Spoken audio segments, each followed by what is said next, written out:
you guys, what is up? It is I, the Concrete Catwalk. Those of you who are new to my channel, welcome. I love all things thrift, vintage, new, nearly new, estate sailing, you name it, I love it. To my catwalkers, mwah, welcome back to a new video. This Sunday, those of you who are newly subscribed, thank you so much for coming along together on this journey. One of the things that I rarely talk about is my business. I have Concrete Catwalk, which sells vintage things, nearly new things, things that have been thrifted, sourced. But one thing that I've never shared with you guys is some of the changes that I have been going through with my passion, affinity for reselling. I think the need for redefining a perspective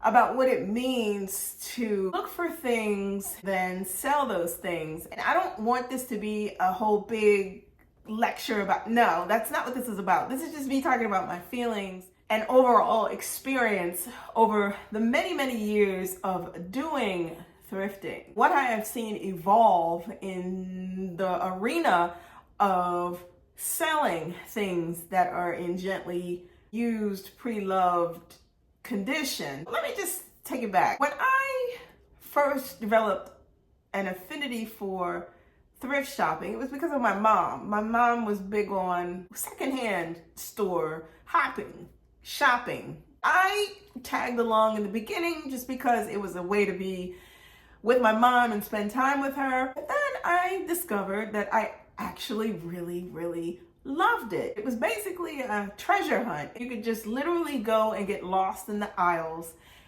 deep dive, and not even know what you could come up with. In the many years that I have been sourcing for things, what I have noticed and what I've seen, not just with the likes of Poshmark, whether it be Depop, whether it be Grailed, whether it be you name it, eBay, on and on, is that the stadium is full, busting at the seams with people who, and it almost feels like overnight, and obviously it hasn't been overnight, the amount of people who are trying their hand at resale has skyrocketed. Let's just put it at the past 7 years. It has absolutely skyrocketed.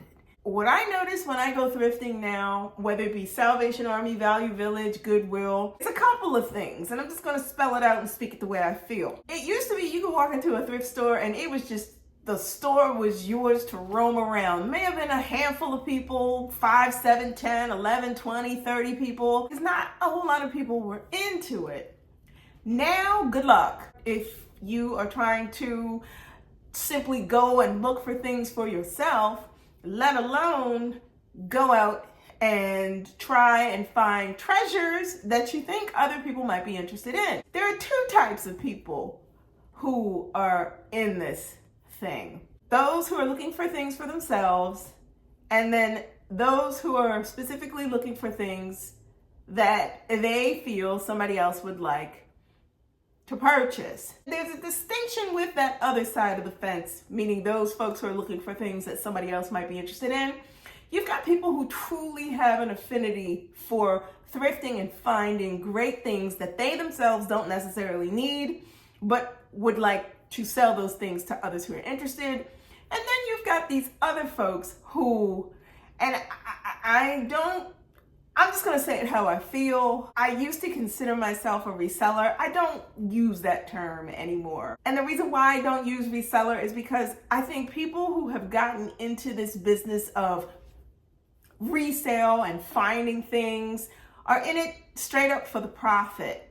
They're in it to flip it quick, fast, and in a hurry. Please just hear me out and follow me on my logic with this. What I find with myself, I am separating more and more from the ideology of resale because I have an affinity for things that are coming from a place of history, coming from a place of well-worn. I don't look at the things that I pick up as things that I'm about to hawk. I'm about to turn around and I'm about to go live on Posh and I'm going to hawk my wares and I'm going to sell. I have noticed selling online has become not just a business, but a straight up competition of who's on the most, who's live the most, who's doing this, and I have this, and I just got this, and I'm turning this. To me, I am not in the business of broadcasting things that I find on a perpetual basis, jamming it down somebody's throat. Look at this, look at this, look at this, look at this. You might be interested in this. This is $3. The bid is here. I am not about that, especially now with things being so live, quick. I'm going to turn it over. I'm going to profit from it. I'm going to talk about this. You've got 3 seconds. If I wanted to do that, I would have been an auctioneer. The things that I have picked up and basically curated, decided that somebody might be interested in this. They may want to have a peek into my business, Concrete Catwalk, and decide that they want to purchase because they want to. Not because I'm shoving something in their face and they have to make a split-second decision about it. The history that I remember so much about thrifting in the years gone by. If you wanted something, you literally had to go looking for it. It was an investment in time because you thought maybe there would be some type of a payoff at the end of it.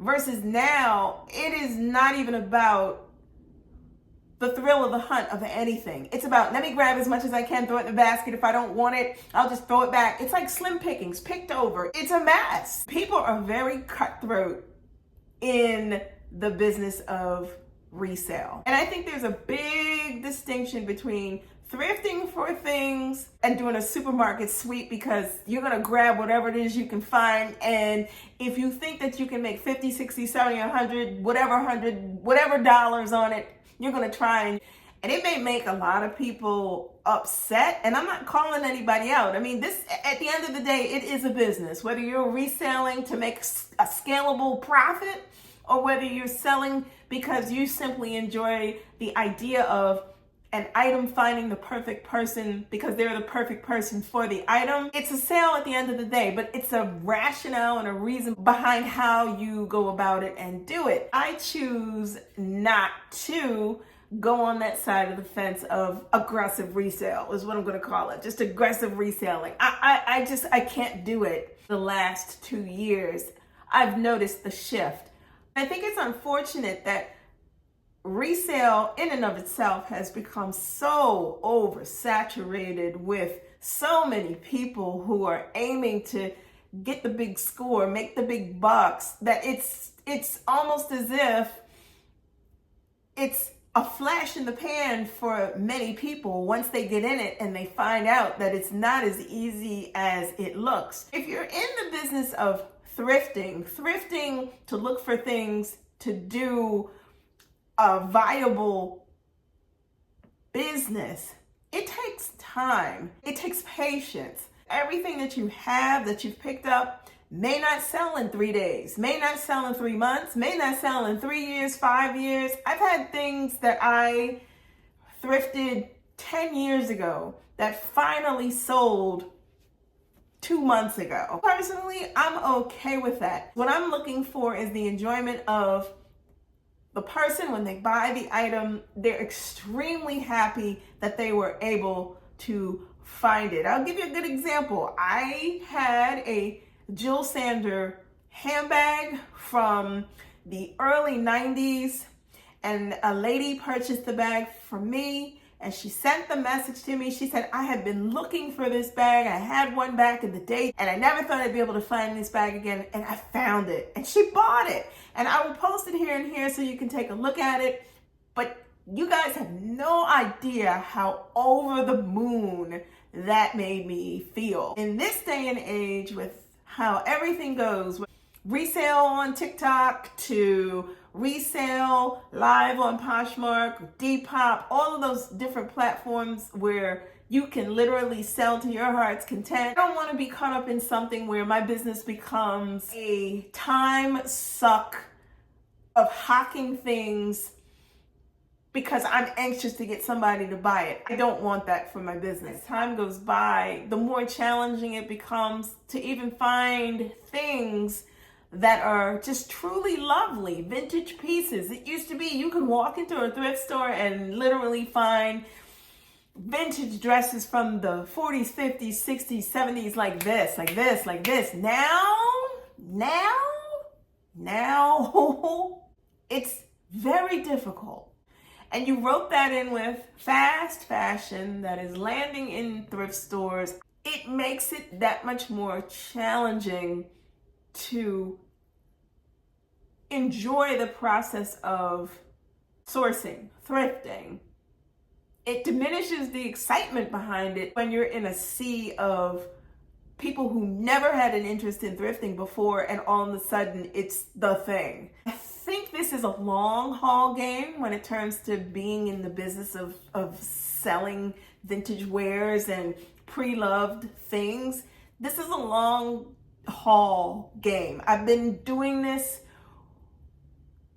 for over 17 years, and I absolutely love it because of the interaction that I get with those persons who decide that they want to purchase. This is not necessarily a business that is going to make you super wealthy. It may, if your end game is that. For me, the mission is to have a business that's sustainable, that is going to allow people to get pieces that are going to make them ultimately excited and happy because it's what they truly wanted. Let me know in the comments below your thoughts about resale and thrifting, particularly those who are in the business of resale and thrifting. Have you seen the shift in it? Do you think that resale will be sustainable 5 years, 10 years from now? Persons who decide that they want to do resale and they are just going to flip it really quickly. Do you think that's sustainable, or do you not think that's sustainable? Let me know in the comments below your thoughts. If you do not want to miss out on anything that I post, you know what to do. Like, comment, and subscribe to my channel. I post videos every Sunday, so if you do not want to miss out, tap that and you'll receive notifications each time I post a new video. Links to my socials will be listed in the description box below. You can head on over to Poshmark. I'm Concrete Catwalk on Poshmark. If you see anything there you're interested in, feel free to leave me a message there, or you can head on over to Instagram. I am Catwalks Concrete on IG. Feel free to DM me there if you see anything in my Poshmark closet as well. Thank you so much for stopping by this week. Be safe. See you all next Sunday. Bye for now.